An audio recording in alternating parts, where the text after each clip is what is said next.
Welcome back to the One in the Many. My guest today is Robert Begley. We previously recorded a session on discussing his book, Voices of Reason. Robert Begley is the founder of Speaking with Purpose. And Robert, welcome back. Thank you, Arshak. We had so much fun on the first session that I anticipate this one being just as much. Me too. And so last time when we spoke on the record, you mentioned in passing the significance of storytelling, and so we decided that we should dedicate one recording just to that, Mhm, to the value of storytelling. It's certainly part of our inheritance and evolution as species. We are mhm. storytellers, Yeah. and so your book on communication um, becomes very important because how we communicate the story that we want to communicate makes all the difference, right? And so again, to remind people who may have not watched the first recording, your book focuses on Aristotle's rhetoric, and three principal points of it that you focus on are ethos, logos, and pathos. And through that integration of these three dynamics, a communication becomes more than information transference, but it becomes a storytelling about the condition of our context today, right now, what needs to be addressed, what is deficient, what needs improvement. And to that end, we seek a storytelling, especially when we experience tension. And I think we touched a little bit on that. So you also focus in the book on seven speeches, six of which are easily recognizable by anybody who has a little bit of knowledge of history. Um, and the seventh one is particular to the African continent, where you visited last year or so, Yeah, a and couple of years ago. and that person is a force of nature there, and Yes, she, Magat she's Wade. Hmm. yes, she seeks the articulation of the tension, the release of the tension that she experiences, sees, and seeks to tell her own story in her own way, but Hmm. very much influenced by our history. And and so w- what I wanted to start you with is that the etymological origin of the word story itself um, is an account narrative of history, while the word history comes from the Greek historia, which means inquiry, learning by investigation, or knowledge gained by seeing and discovering. So um, the one that makes those connections, who witnesses the process of that inquiry, Hmm. um, is the one who tells the story, right? Yes. And you have organized an incredible account of that in those seven individuals. And together, you're telling a great story yourself by saying, hey, pay attention to this. This is the inquiry of communication. Mhm. So, Mm. um, so in that context, that you're not just isolating famous individuals with remarkable uh, communicative um, characteristic, you're telling your story through the book. So when you started the project, how how significant was the idea of storytelling on the background of working through organizing the book itself? It was front and center, Arshak. And as a speaker, well, actually, turn that around to as an audience member. I often say facts and figures get forgotten, but stories stick. So you're even going back to the ancient Greeks, and stories predate them. As far as humans existed, we told stories in caves and painted, hieroglyphics on the wall and images. These are stories that were handed down. They're transferable, as you mentioned. It's like a transfer of knowledge, and there are specific elements of a story that you and I both have some expertise on, and we'll unpack throughout today's session. But for now, the first thing that gripped me was as a kid hearing these amazing speeches personally. Then I did research on the stories. Well, Patrick Henry, for example, when he was a boy, his mother would take him in a carriage to the church, and he would hear these great orators telling, these ministers, fire and brimstone, it was back then. And that inspired Henry. Abraham Lincoln splitting logs. While he's splitting logs, he's coming up with ideas in his head. What puts himself out there as a lawyer? He has to speak. He has to tell stories, and on and on. Frederick Douglass, born as a slave, escaped slavery. What a story that is! Imagine what it's like getting on a train in Baltimore, dressed as a free man, and you have a note that you're counting on the conductor who has your life in his hands, not being able to read well enough to know this is a forged document. That's a story there that people, just need to hear. And Winston Churchill and Ayn Rand and Magat Wade, who currently lives in Austin, Texas, but has connections to Senegal and the continent of Africa. So each of these individuals, these 7 individuals, have stories, but Aristotle himself, the concept of rhetoric, he wants to legitimize it because the sophists were doing something bad with it. They were tricking people into giving them money. So it's story after story after story. And then also how my origin with the New York Hero Society. We got up and told stories about what we're doing in our lives, climbing to the top of a mountain overlooking West Point Military Academy. There's a story there. People getting lost. There were people getting lost, going up or down. And it's like, I'm accountable now. I gotta. These are so every experience we have, Marciak, good, bad, indifferent. We have a story in it. And one of my coaching mentors, Mark Brown, says it's your story, but it's for them.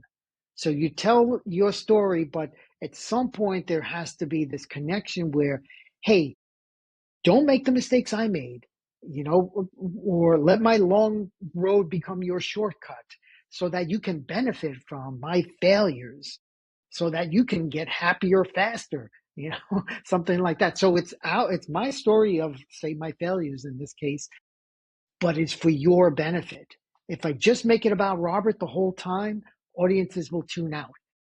And I know because that's who I was in the past, in younger years. So all of these things came into storytelling is going to be essential to this book. Yeah. And I think the whole idea of parent and child, master and apprentice, leader and follower is predicated on the storytelling. An effective mentor, an effective leader, an effective parent knows how to to tell a story. And in my understanding, what story boils down to is turning perception into meaning. And that process, um, in my articulation, involves those three um, dynamics of relating. Y- Hmm. One relates to oneself, then relates to another self, and then relates to the world at large. But neither one of those relations are global. They're a dynamic process of differentiation and integration. As Ayn Hmm. Rand pointed out,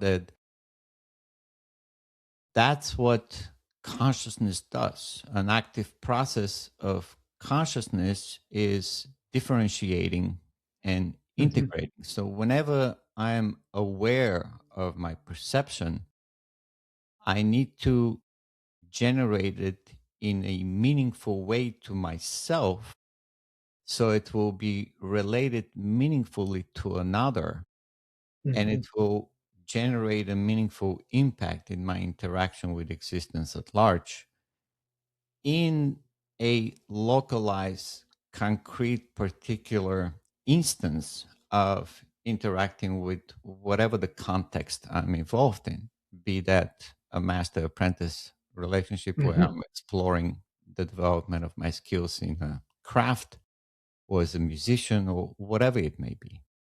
So every interaction, every activity, it's a kernel of a story. But not everyone is able to maintain the attentiveness and the structure of the story within that small fragment of interaction. We often fragment the interactive process and forget the storytelling, forget that this could be a story itself. That small interaction I just had that lasted only a few seconds can be transformative, Hmm. right? I mean, often crystallized realizations carry a huge impact on our attitude towards the future. And if we don't have that crystallization, if we don't have that clarity of what exactly transpired at that moment, I may not be able to connect that experience with the whole context of my existence. So I cannot generate the meaning of the story that that instant influences. Hmm. And it can just slip by. But a story uh, influences my focus. It tells me this was meaningful. This was important because I perceived it this way.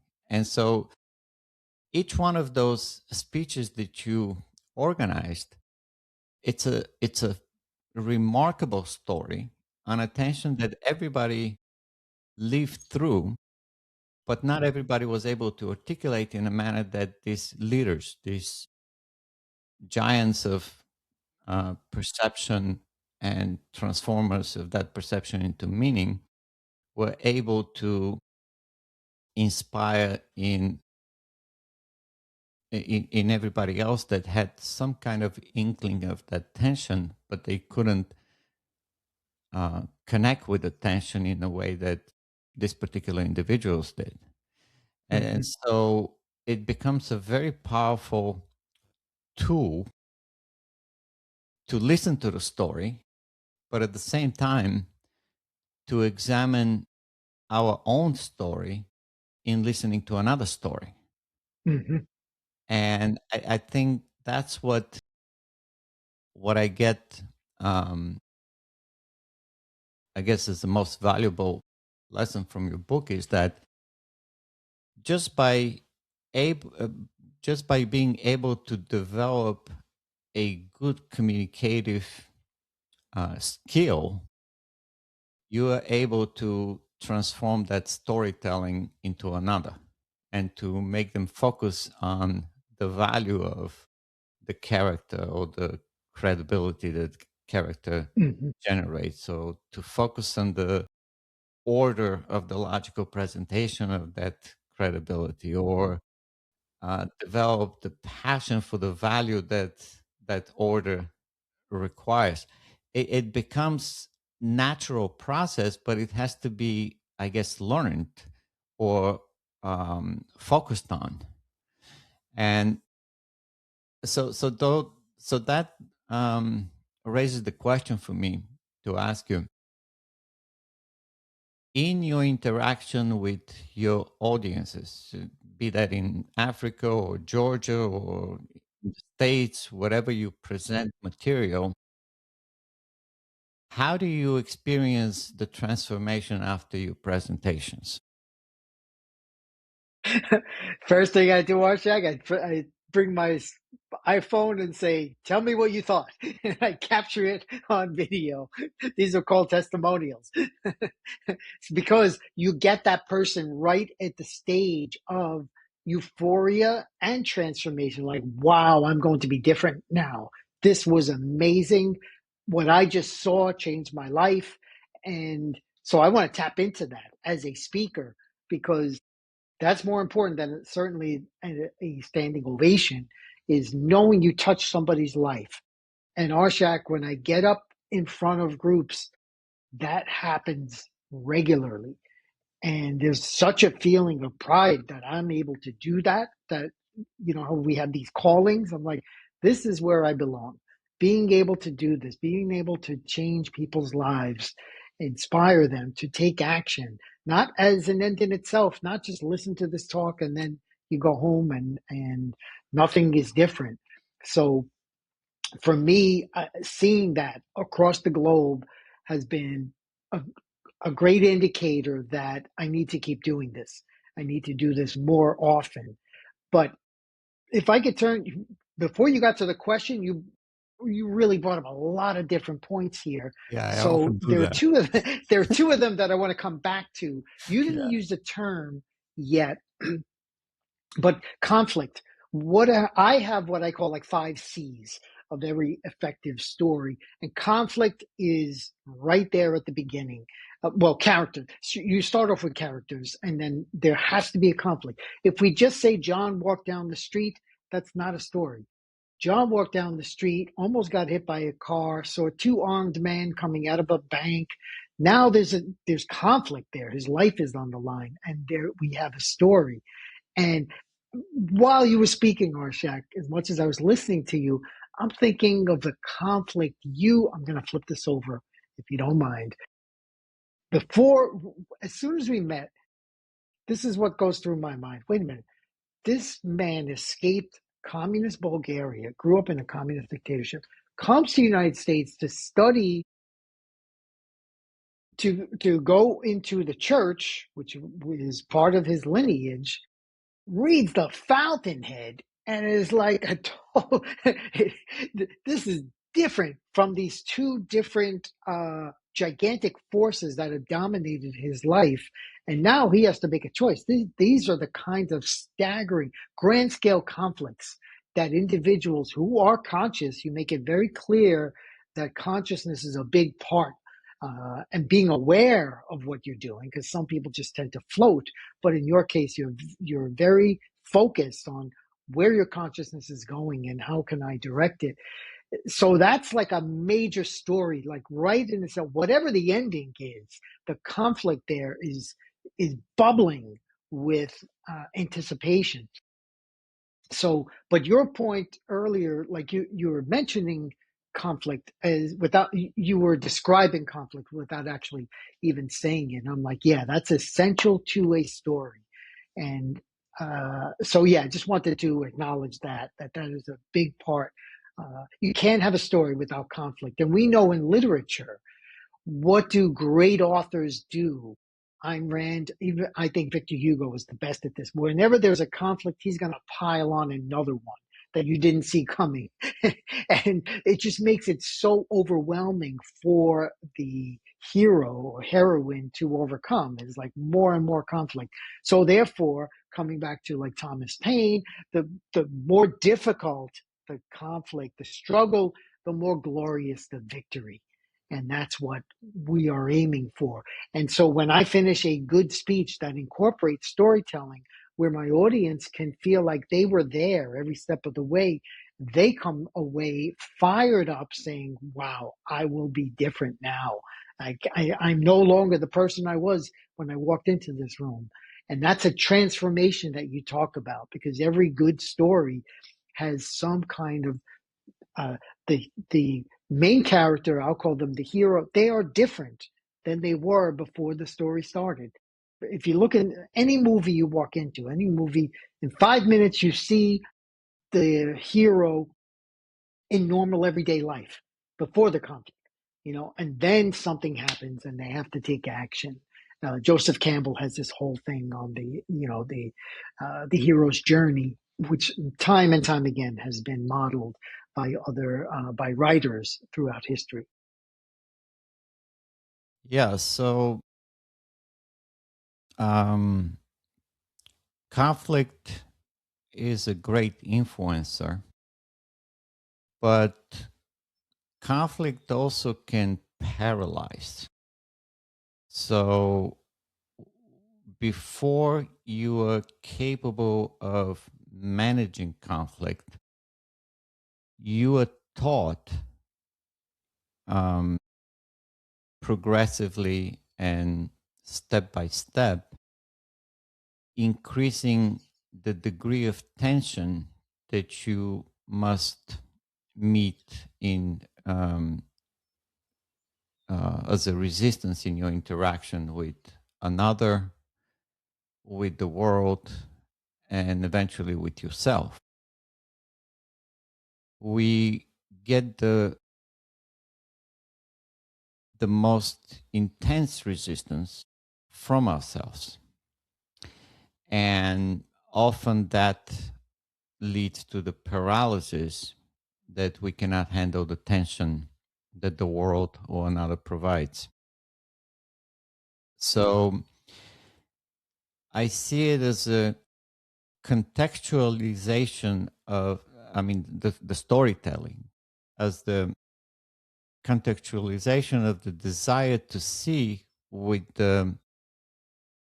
what we actually see.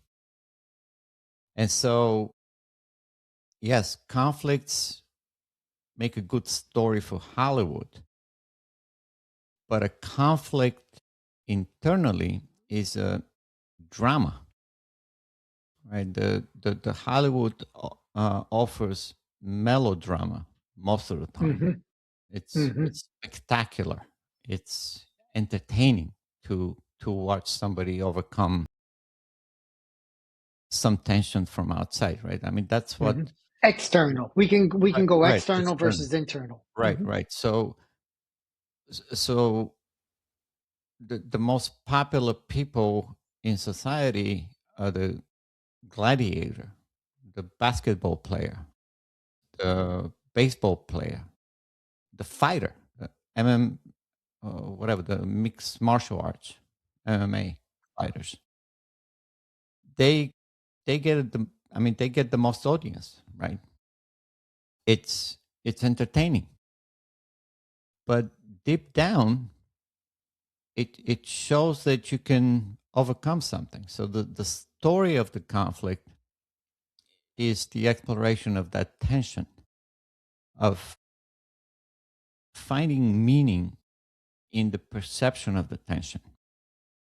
And if we're properly raised, we have Hmm. been provided with plenty of tension throughout our life proportionate to our developmental stages. And so that will be the healthy way of developing, right? Nothing should be easily, you know, available to you. You should earn it. You should work for it. And that's the ultimate story. Now, throughout that process, there must be a tension somewhere in the development that you've been struggling with. And that struggle is the grounds for a great story. The greater the struggle, the greater the story. Hmm. Hmm. And so the question is, I mean, it's not even a question of whether I'll succeed or not, as long as I'm in the process of resolving the tension. But the Yes. minute I resolve the tension, I'm bored now. I need another tension. I need something keeping me focused, keeping me on my toes, right? I gotta maintain that status of credibility. I don't have attention. There's nothing that will generate credibility in me. Credibility comes from the tension. Order comes from the tension. Hmm. I need to maintain that order. That order is very, very important. You know, like in my podcast, I often bring out Schrodinger, who Hmm. in Is the cat dead or alive? right, but in What Is Life, he talks about negative entropy, and basically it means that order, the maintenance of order, is what offsets entropy, because entropy is one of the fundamental forces in the universe, right? The other, I mean, it's the opposite of equilibrium. Like, equilibrium is constantly challenged by entropy. Hmm. So the order of the equilibrium finds the tension of entropy, and it's a struggle. It's a constant struggle to remain balanced. And in psychology, the same thing happens. So the storytelling, is reminding the person who receives the story that balance could be maintained no matter what the struggle. I mean, this is the enduring power of the Iliad, of Odysseys, right? Hmm. And Yes. I mean, these stories were written almost 3,000 years ago, and they endure. Why? And they Because, were told first. They were actually right, verbalized, right. and So hours on end. yeah, yeah. So, um, right there, you see, I mean, I guess the Odysseys and the Iliad are read nowadays, excuse me, in a more um, sophisticated manner of education, whereby in the past were as popular as the Bible, right? But as an ancient story, the Bible is the one that is accessible to everyone today, I guess, more so than Odysseus and Iliad. And it's the same thing.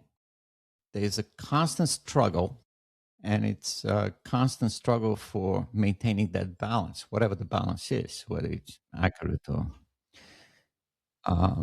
inaccurate. But that is what we want to hear. We want to hear that the story has the hero, right?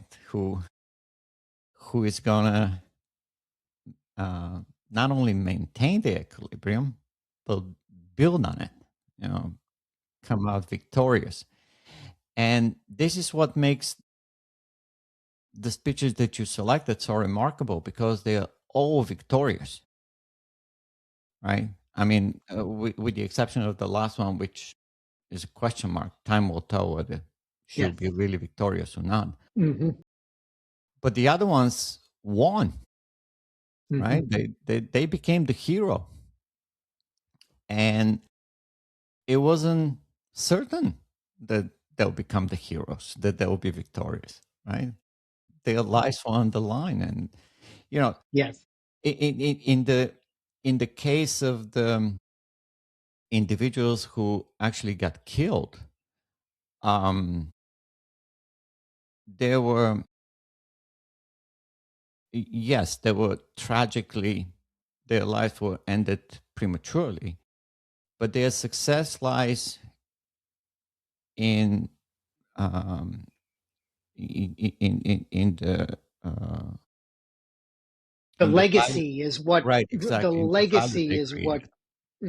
It just, when someone gets killed standing up for their beliefs, from Socrates up through the present, their legacy necessarily rises because the public sees an injustice. Socrates was 70 something years old. I mean, he lived longer than the life expectancy Mhm. of that era, but he was killed for speaking out. Same with Abraham Lincoln, same with Martin Luther King Jr., same with more recently Charlie Kirk. And so that elevates them. Again, we're coming back to moral character and courage, knowing that, yes, I have a story and people need to hear it. And I won't be silenced. Even a gun, Ayn Rand says a gun is not an argument. You can kill the person. You're not going to kill the idea. And so, in that sense, the idea is the story. You went back to Christianity, how it's how it surpassed the Iliad and Odyssey or older texts. But nowadays, the Bible is much more prevalent. It's much more influential. Well, there are stories. That's all it is. It's chock full of stories. And I just want to say one thing. One of my favorite books, just finished with Carrie Ann, Twyla Tharp. It's called The Creative Habit. And as dancer and choreographer, she's constantly putting together stories for dance that go with music. But towards the end, she said something I never thought of, Arshak, and I'm going to put you kind of on the spot here. She says, every story boils down to every plot basically boils down to two stories: David versus Goliath, Romeo and Juliet. And it's like, you know what?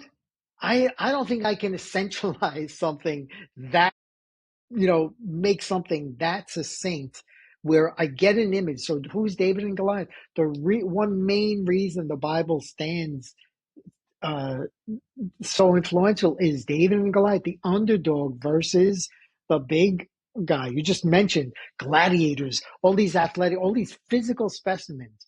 But David is mental.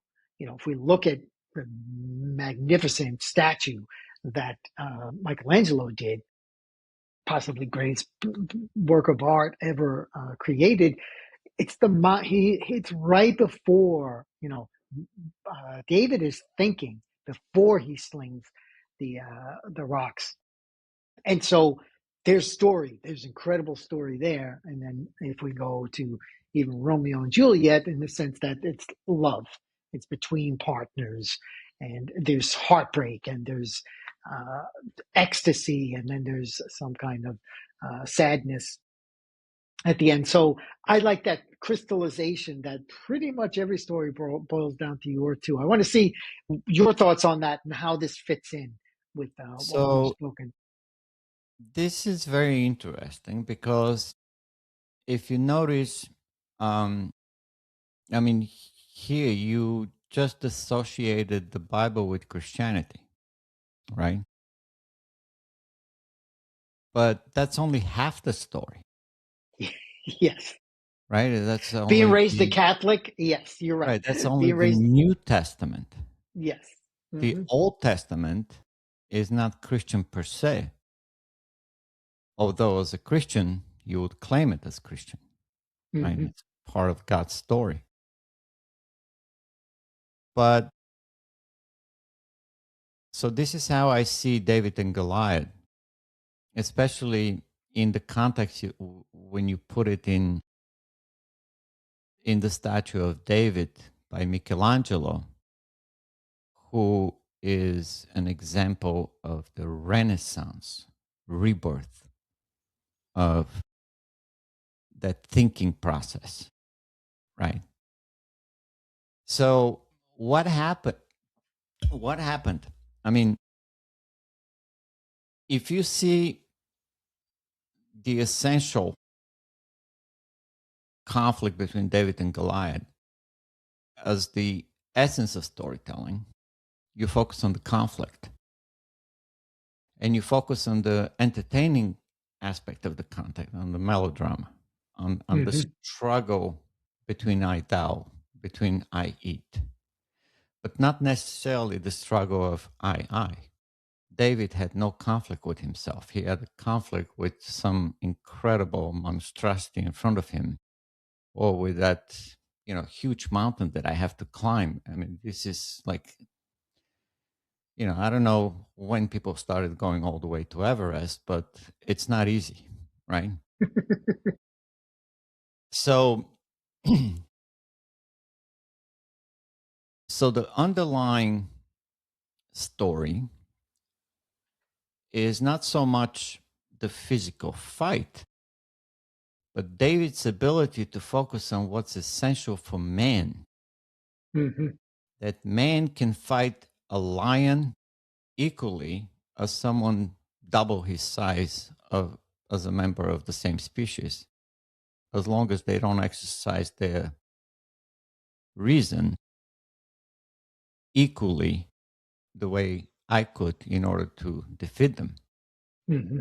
So the lesson is to find salvation, you got to use your mind, right? That's what David tells us.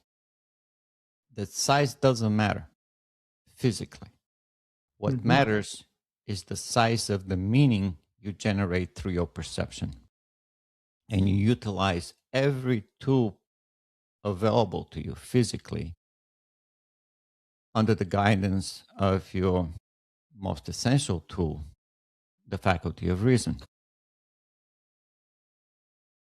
And so, in that sense, Christianity then becomes the locus of that exercise. That's why it's so popular with people, because Christianity reminds you that salvation is not here in the physical world. Hmm. Salvation is in the other world where God is, where you could be with God. Not that God is only there, God is everywhere, right?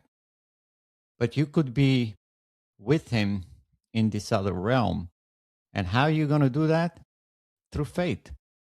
Well, faith is a substitute for reason.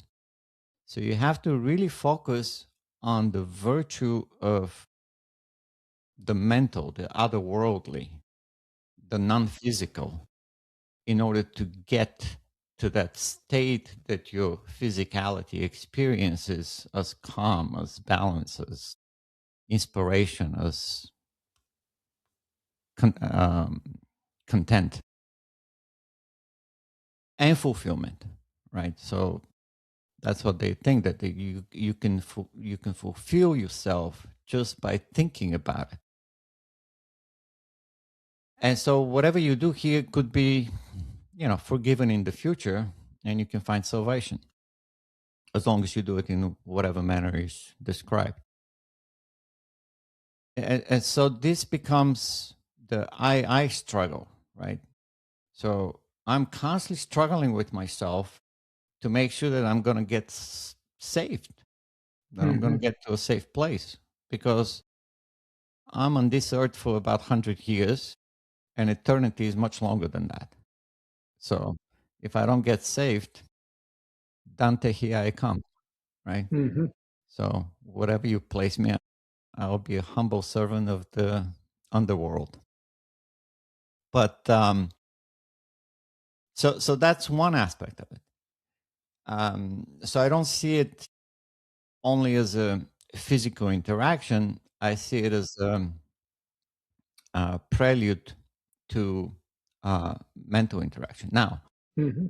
Michelangelo takes small David and makes him a giant. Yes. Why? Because Michelangelo comes from an era of recognizing that theology does not produce value. Natural theology produces value, which means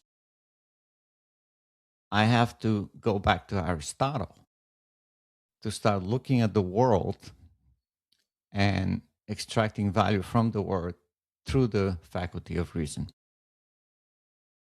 Aristotle is the guy who said man is a rational animal, right? So, more than the animal, we are rational. And if we understand that the way Michelangelo did, he'll portray man, the most insignificant looking like David man, into a Hmm. giant that he destroyed. And so, um, now that already signals the focus on reason, right? And that gives uh, the inspiration of whoever sees David in person to say, "Wow, David is great. Man is great. I Hmm. can be that man. I am that man. No matter Hmm. what Hmm. physical stature I exhibit, in my mind, I can develop that greatness. That I can develop a great mind and create great Yeah. things." And Um, that's a transformation part of what stories exactly, do. because the story just reminded me that it doesn't matter how I look.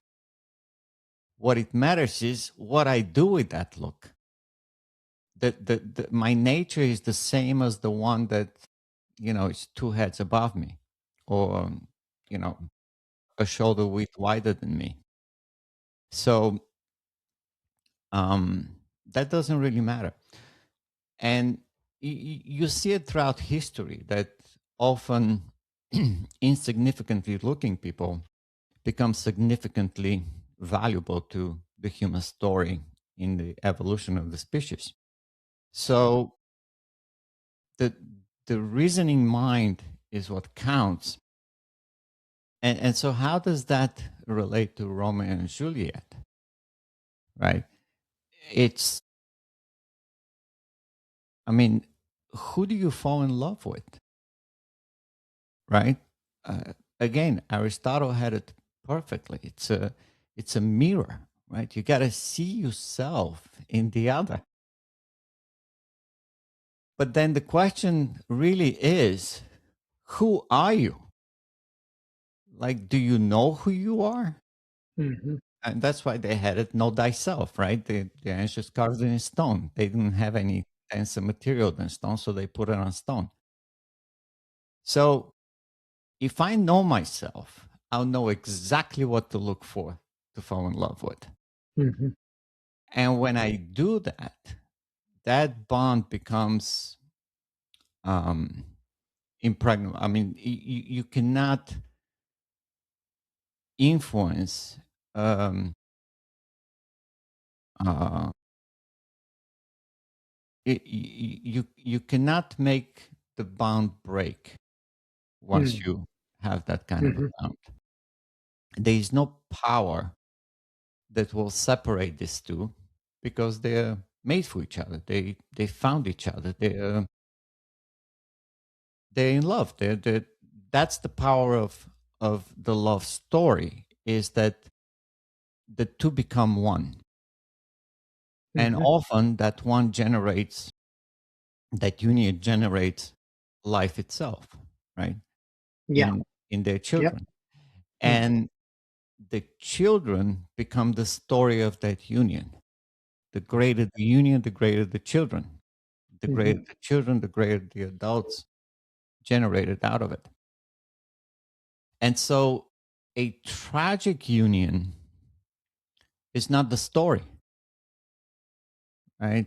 Um, when you know yourself and you know the other the way you know yourself, and they know yourself the way they know themselves, and you're really in love, and um, you are one, nothing's going to stop you. I mean, you can basically go live in the wilderness in isolation just so you'll be together, and Hmm. nothing else matters,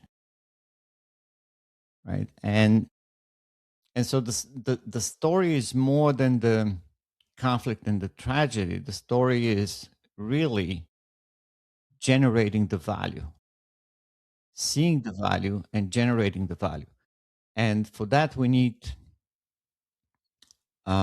understanding and generation of meaning. What it means to me to be in love with my wife, what it means to me to defend my life against a giant, right? Because if I don't have a clear understanding of my values, I'll get defeated very quickly. But if I do have deep understanding of my values, I will be challenging to the challenger himself. Yeah. Can I jump in, Yeah, please. Oshak, here?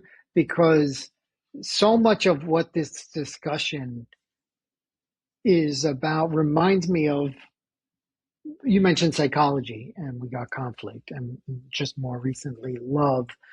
And Viktor Frankl's Man's Search for Meaning. His story in itself is just amazing. And his pre story leading up to being tossed into German concentration camps is he was married and they killed his wife right away. And he had a choice. Do I dwell on this?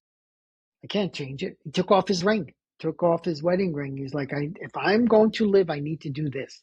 And because before the war, he had helped people, he prevented many people from committing suicide. He knew a lot about psyche and meaning. So during his time in the concentration camp, he could predict who would make it and who would not. Exactly what you're saying. Uh, because if they gave up on themselves, they lost the internal fight. And then it was just a matter of their physical body giving out. And he watched it over and over again and then eventually wrote about it, in Man's Search for Meaning in Life. I just wanted to add that because I think it ties in so much to what we're talking about here. Right. And so, what animates a great communication is precisely the articulation of that meaning, right? If Patrick Henry didn't see his life threatened by whatever the context was, he would Hmm. never come up with the line, give me liberty or give me death, right? That's how important it was to him. He was willing to die free man than be enslaved by the British ruler. So that's the kind of meaning generating value that a great communication offers to the ones that have experience with that tension but have not internalized the significance of its meaning. And so by articulating it, I'm now giving you the content with which you can reaffirm your stand and say to yourself, yes, this is as meaningful to me as it is to Patrick. Hmm. So yes, Yeah. Patrick, give me life, give me liberty, or give me that. I'm with you, man. I feel the same way. Thank you for putting it that way to me. Hmm. Because Hmm. until now, I knew that I'm fighting for something, but I didn't realize that this is what I'm fighting for. Yes. And now I have a slogan. Now I have a mission. Now I have the meaning in my bone marrow. Now I'm willing to pick up a rifle and fight to the death. And so that is the power of communication. That's what animates it, right? I mean, when you are disengaged, when something is not meaningful to you, there is no power on earth that is going to make you move, right? And often people in protest do exactly that. They just Hmm. refuse to eat or do whatever just to show that there's nothing that is going to make me do something unless you recreate the meaning for me, right? And I mean, Ayn Rand had it beautifully with her protagonist at the end, um, faces these dictators under a gun, and they tell him do that, and he says, uh, "What am I going to do? I can't do anything. I don't know how to do it.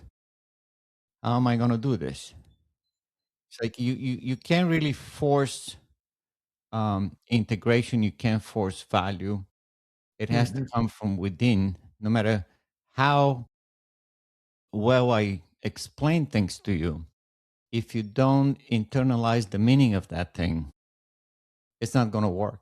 And that's why storytelling has been so effective, because often the storytelling telling tells the meaning of your ancestors, right? I mean, my father told me the story of his Hmm. father, and his father Hmm. told him the story of his father, and this went from generation to generation. And that's what my connection to the past becomes meaningful, right? I mean, I come from a dramatic past. So, but it's not my personal past experience per se as related to the story of my ancestors. And you have a choice. And that's another one of the C's. What we're getting at without saying the actual word is every great story has a choice. The hero has a choice. Do this or don't do this, basically. Because it's not even do this or do that. It's do this or don't, either or, in Aristotelian terms. Hmm. Yeah, exactly. And that choice, um, it's not going to emerge unless you grasp the meaning of your alternative, Hmm. right? Right. Because I would say, give me liberty or give me death to um, Lenin or Stalin, and they say, all right, boof, I'll kill you here. Yeah. Here's your death. No liberty Hmm. for you. Hmm. So it doesn't mean anything to him. But to the people of um, the 1776, or prior to that, it meant everything Yep. to them. Yes.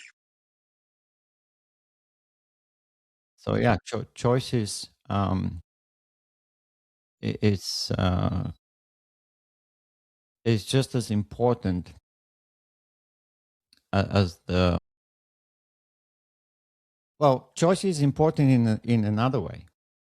Now that I uh, thought of this, um, I have the choice of listening to your story or not listening to your story, right? So it's well, I recently recorded an episode on storytelling. So the one of the choices that you have is to listen to the story as it is presented to you. So you may be engaged in it, you may follow every detail of it, and you still miss the meaning of the story, Yes. right? So the choice you have is to actually go back to the original meaning of the term and understand the history of the story, not so much as it was told to you, but to parse it out, like investigate.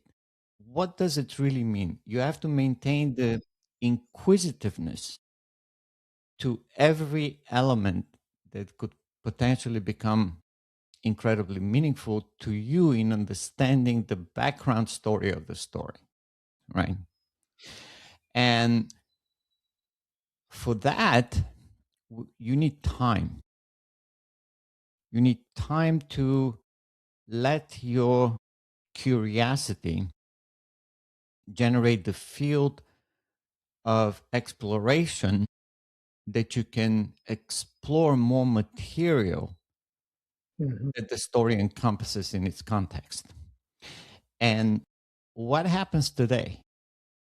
I mean, last time we touched on this in a sense that I I was wondering, why don't we have as great communicators as we had in the past, especially in the examples that you bring up in the book. And it's not that we are lacking tension, we have tons of tension if you pay attention to it. The issue is that we live in an age where everything happens in a microsecond, right? And no one invests the time to explore deeply, to Hmm. connect meaningfully, to generate the value in a way that when they say, give me liberty or give me that, are willing to do exactly that. Today they'll say it, but they don't mean it. And that's the difference, I guess. So, one last thing I'll say here, Arshak, looks like we're coming up on time, is that a good story spoken, okay, uh, less, I'm not talking as much with literature or other uh, interpretations, but it has a call to action.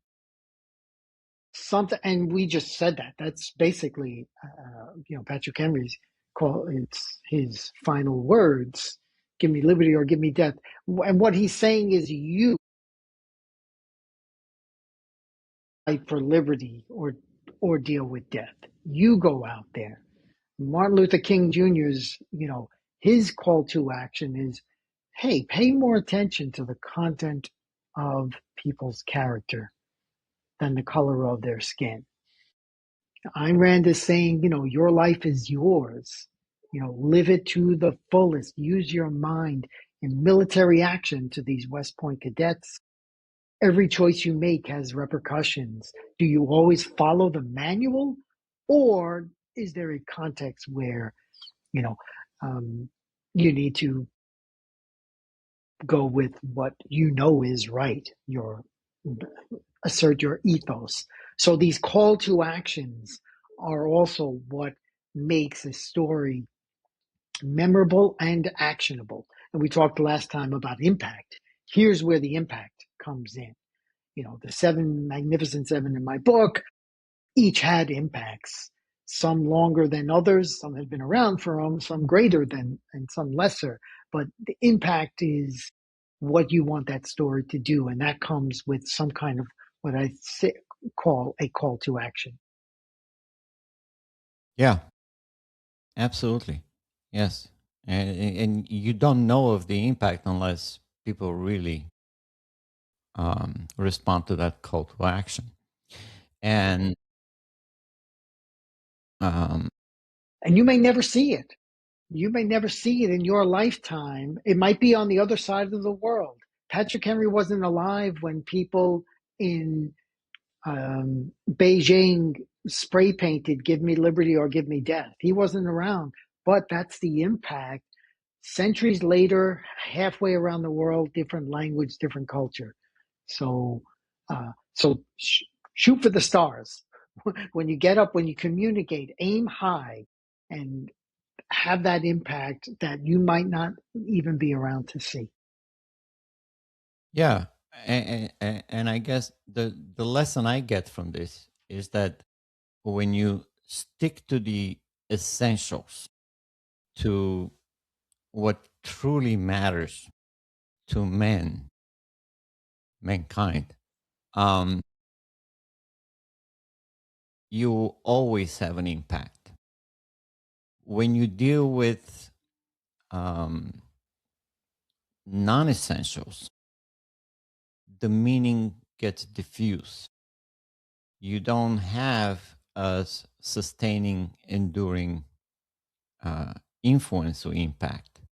But so long as you stay in the realm of the essentials, impact will transcend generations, will transcend space.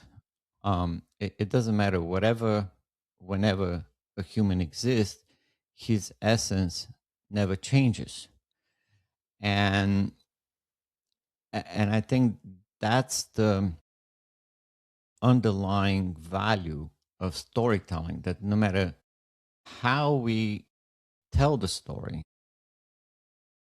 the subject matter is always the same, is preserving the essential characteristic of the species. This is what makes us continue on living, in our attempt to flourish when living and not just surviving. And so um, I think that's, uh, to me at least, the essential virtue of storytelling. Mm-hmm. And you can take any and all of these enduring stories and see the same thing repeat. Well, I sound so somber than I should be, but I guess I'm getting old. Um, Well, uh, you have a lot of stories. There are a lot of stories. There's chock full of, throughout history.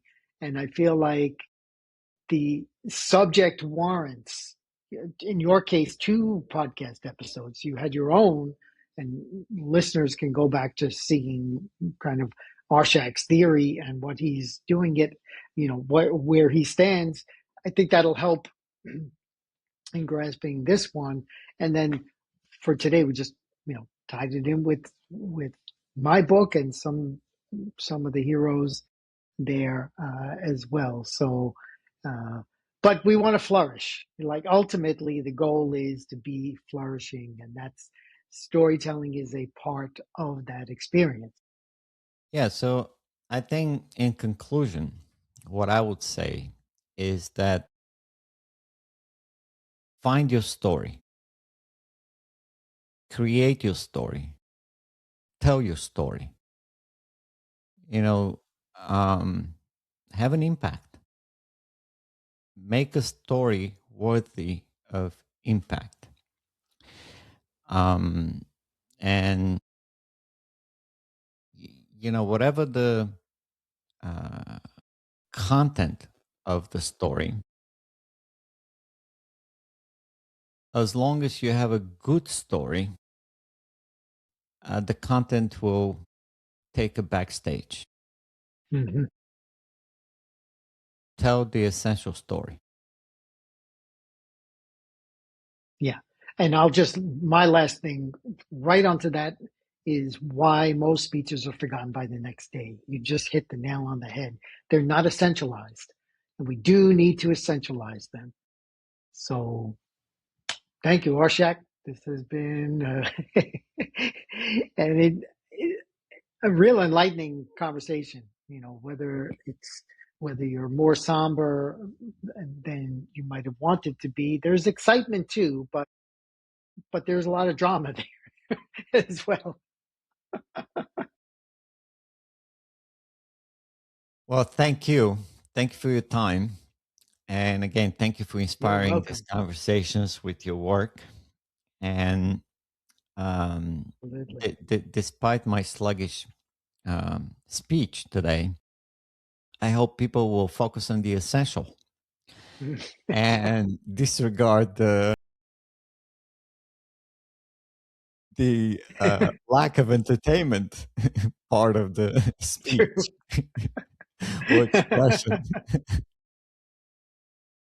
That will be a test of your Yes. meaning. Fortitude. Yes, meaning creating and meaning Yes, understanding and definitely. grasping. Hmm. Because, um, meaning is always elusive. You really have to give it its time to form and to embed. And then, uh,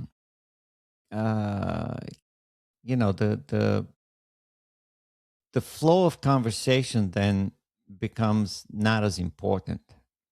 Um, Although I would say that it's useful to have a good flow, good entertaining articulation and presentation. But as you pointed out, if you don't have essential thing to say, it will be forgotten soon. So Yes. I hope that our 1 hour conversation has touched at least on one essential thing that could be remembered by anybody who watches this. And if not, will be forgotten in the future of humanity. But even so, it's not important because it was fun for me, and I know it Yeah, was fun for you. So we me have too. this moment of memorable experience for ourselves. And if somebody else can develop some kind of interaction for themselves that they can remember for a while, it's part of flourishing.